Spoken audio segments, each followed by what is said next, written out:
1923 में दुनिया के कुछ सबसे सफल व्यवसाय शिकागो के एजवाटर बीच होटल में मिले थे। उनमें शामिल थे चार्ल्स ओवाइन श्वाब, जो बेथलहम स्टील के अध्यक्ष थे, Richard Whitney, New York stock exchange के अध्यक्ष, अल्बर्ट फॉल, जो अमेरिकी राष्ट्रपति की कैबिनेट के सदस्य थे, और एक बैंक अध्यक्ष जिनका नाम लियोन फ्रेजियर था। अखबारों में उनकी बैठक की खबरें छपने पर कहा गया था कि इन लोगों के पास संयुक्त रूप से उतनी संपत्ति थी जितनी पूरी अमेरिकी कोषागार में भी नहीं थी। सालों तक अखबारों और पत्रिकाओं ने इन लोगों, उनकी जिंदगी, उनके विचार, उनका रहन सहन, उनकी संपत्ति, उनकी हवेलियां, उनकी जीवन शैली, इन सब का पीछा किया, उनकी सफलता की कहानियां छापीं और उन्हें नई पीढ़ी के लिए आदर्श के रूप में प्रस्तुत किया।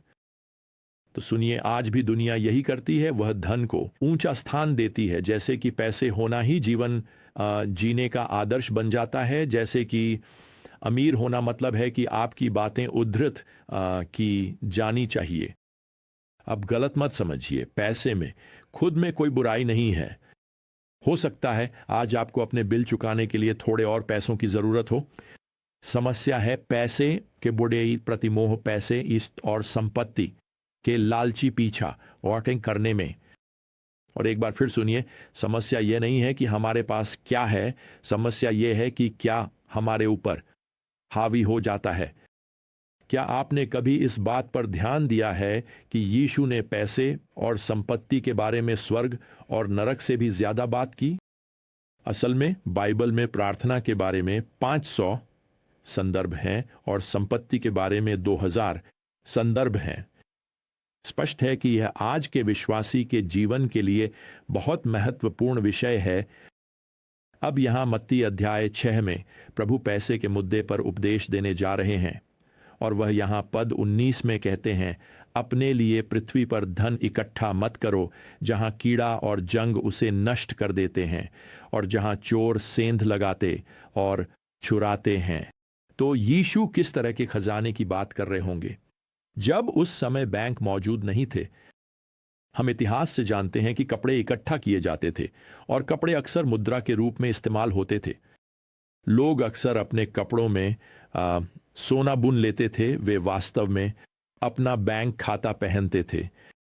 वे अनाज को भी खलिहानों में जमा करते थे। उस समय अनाज सोने के बराबर कीमती माना जाता था। और इसके अलावा कुछ लोग चांदी या सोने के सिक्के भी रखते थे, जिन्हें वे अक्सर अपने घरों में या कभी कभी जमीन में गड्ढा खोदकर छुपा देते थे। अब इसे ध्यान में रखते हुए यीशु 3 अलग अलग प्रकार के चोरों की बात करते हैं जो उस सारे खजाने को चुरा सकते हैं। पहला चोर एक पतंगा है। यीशु यहां पद 19 में कहते हैं कि कीड़ा नष्ट कर सकता है। वास्तव में एक अकेला कीड़ा भी कपड़ों से भरी अलमारी को बर्बाद कर सकता है। यीशु खजाने को नष्ट करने वाले जंग का भी उल्लेख करते हैं। असल में जो शब्द वे जंग के लिए इस्तेमाल करते हैं उसका अर्थ है खा जाना। ये संक्षारण करोजन को भी बूसा दर्शा सकता है। यह चूहों जैसे कृंतकों की ओर भी इशारा कर सकता है जो खलिहानों में जमा अनाज को खा सकते हैं। शायद यीशु यहाँ यही चित्रित कर रहे हैं। मैंने पढ़ा है कि भारत में अनुमान लगाया जाता है कि उनकी वार्षिक अनाज आपूर्ति का लगभग 50% हिस्सा माउंस्टीस कृंतकों द्वारा खा लिया जाता है। खैर, तीसरा चोर जिसका यीशु यहाँ उल्लेख करते हैं वह एक डाकू है। वे पद 19 में कहते हैं, चोर घुसकर चुरा सकते हैं। यहाँ जो क्रिया वे घुसने के लिए इस्तेमाल करते हैं उसका शाब्दिक अर्थ है खोदना या खोदकर अंदर जाना। देखिए, यीशु के समय में घर मिट्टी की ईंटों से बने होते थे, तो चोर सचमुच दीवार में छेद कर सकते थे और आपके घर के अंदर घुस सकते थे। तो इसका समाधान क्या है? खैर, यीशु यहाँ कहते हैं कि यह सुनिश्चित करें कि आपकी सबसे बड़ी पूंजी स्वर्ग में हो। वे यहाँ पद 20 में कहते हैं, अपने लिए स्वर्ग में धन जमा करो, जहां न तो कीड़ा और न जंग नष्ट करता है और न ही चोर घुसकर चुरा सकते हैं। दूसरे शब्दों में यह सुनिश्चित करें कि आप शाश्वत चीजों में निवेश कर रहे हैं। शाश्वत निवेश क्या है? खैर, उनमें से एक है स्वयं परमेश्वर वसी, तो अपने संबंध में उनके साथ निवेश करें। एक और शाश्वत निवेश है वाह, लोग वे हमेशा जीवित रहेंगे, उनमें निवेश करें। तीसरा, परमेश्वर के वचन में समय लगाए, यह हमेशा जीवित रहेगा। और चौथा, मसीह के कार्य में दुनिया भर में निवेश करें, अपनी धनराशि मसीह के कार्य के लिए दें, यह शाश्वत लाभ देगा। अब 24, यीशु यहाँ 21वें पद में कहते हैं, जहां तुम्हारा धन ओटा है वहीं तुम्हारा मन भी रहेगा। उनका मतलब है ये जिसमें आप सच में रुचि रखते हैं वह इस बात से साबित होगा कि आपने उसमें कितना निवेश किया है। आप जानते हैं, कोई मुझसे कहता है, आप जानते हैं मेरा दिल सच में मिशनों में लगा है। अच्छा, सच में? क्या आप चर्च में, अच्छे मिशन समिति में, स्क्रीन या किसी स्थानीय सेवा में स्वयं सेवा करते हैं जो लोगों तक सुसमाचार पहुंचा रही है? अरे नहीं। क्या आप कभी किसी मिशन यात्रा पर गए हैं? नहीं, वो हवाई टिकट बहुत महंगे हैं। क्या आप मिशनरियों को कोई पैसा देते हैं? नहीं, लेकिन मुझे आपको बताना है, मेरा दिल सच में मिशनों में लगा है। तो मैं आपको बता दूं, नहीं है। आप खुद से झूठ बोल रहे हैं और यीशु आपको इसका कारण बताते हैं। आप उसी चीज में निवेश करेंगे जिसमें आपकी रुचि है। असल में यीशु यहाँ पद 22 में अपनी बात साबित करने के लिए एक उदाहरण देते हैं। आंख शरीर का दीपक है, इसलिए यदि आपकी आंख स्वस्थ है तो आपका पूरा शरीर प्रकाश से भरा रहेगा। लेकिन यदि आपकी आंख खराब है तो आपका पूरा शरीर अंधकार से भर जाएगा। यदि आप में जो प्रकाश है वह भी अंधकार है तो वह अंधकार कितना बड़ा होगा। यहाँ यीशु आंख का उपयोग रूपक के रूप में आत्मिक अंतर्दृष्टि, आत्मिक समझ के लिए कर रहे हैं। यदि आपकी अंतर्दृष्टि बाइबल के अनुसार सही है तो आपका जीवन सही दिशा में आगे बढ़ेगा। आपका जीवन, आपकी संपत्ति, आपके निवेश, आपके जीवन के लक्ष्य ऑल भगवान की महिमा के लिए निर्देशित होंगे। यीशु यहाँ पद 24 में एक और उदाहरण देते हैं, कोई भी दो स्वामियों की सेवा नहीं कर सकता, क्योंकि या तो वह एक से बैर करेगा और दूसरे से प्रेम, या एक से लगा रहेगा और दूसरे को तुच्छ जानेगा। आप परमेश्वर और धन दोनों की सेवा नहीं कर सकते। अब सुनिए, प्रभु बैंक खातों के खिलाफ नहीं है, वह अच्छे कपड़ों के खिलाफ नहीं है, वह आपके नौकरी करने के भी खिलाफ नहीं है। मुद्दा यह नहीं है, असल मुद्दा यह है कि आप किसके लिए जी रहे हैं, किसका पीछा कर रहे हैं, वह चीज जिसके बिना आप जी नहीं सकते, या फिर आप भगवान के बिना नहीं जी सकते।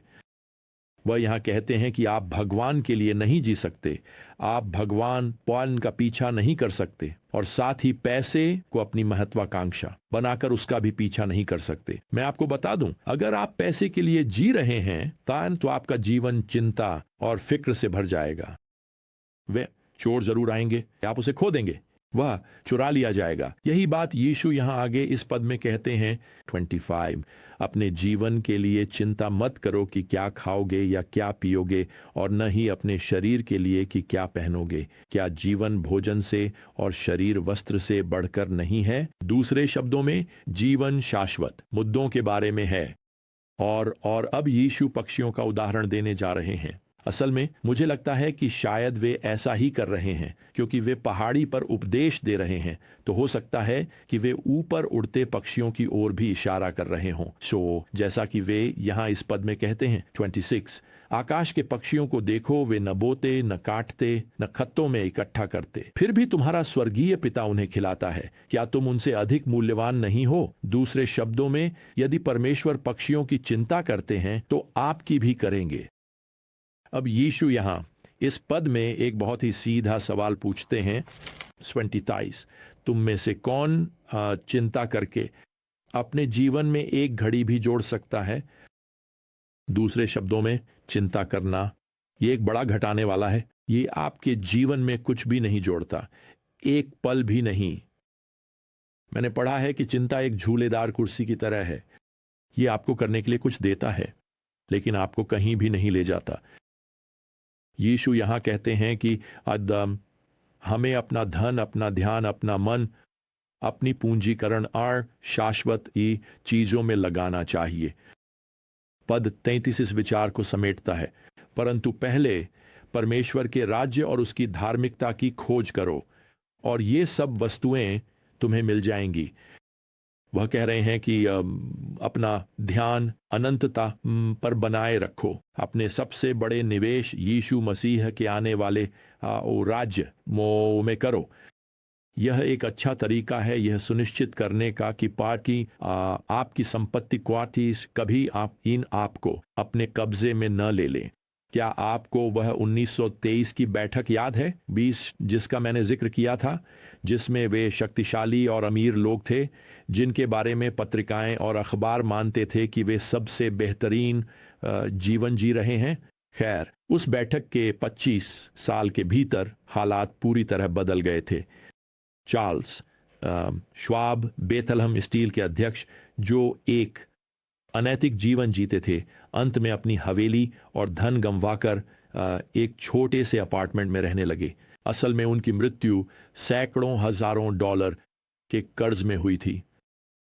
Richard Whitney, New York stock exchange के अध्यक्ष, उन्हें बाद में जीवन में गबन के आरोप में गिरफ्तार किया गया पर्सिस और जेल की सजा भी काटनी पड़ी। लियोन फ्रेजियर, बैंक के अध्यक्ष, उन्होंने अपनी ही जान ले ली।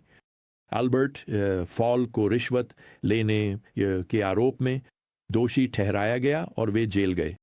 बाद में संयुक्त राज्य अमेरिका के राष्ट्रपति ने अल्बर्ट फॉल को माफ कर दिया ताकि वे अपने घर पर अंतिम सांस ले सकें। मैं आपको बताना चाहता हूं, दुनिया यह नहीं समझती कि यह संभव है कि कोई अपनी आजीविका तो कमा ले, लेकिन कभी भी जीने लायक जीवन का अनुभव न करे। सुनिए प्रियजनों, कभी भी अपना दिल बैंक में जमा मत कीजिए। अपना दिल ही अपना ध्यान, अपनी लगन, अपना प्रेम, अपनी इच्छा शाश्वत खजानों में लगाइए और यही आपकी जिंदगी को जीने लायक बनाएगा, चाहे आपके बैंक में कितना भी पैसा क्यों ना हो। तो अगली बार तक प्रियजनों, प्रभु यीशु मसीह की कृपा, और की परमेश्वर का प्रेम और पवित्र आत्मा की संगति आप सभी के साथ बनी रहे। आमीन।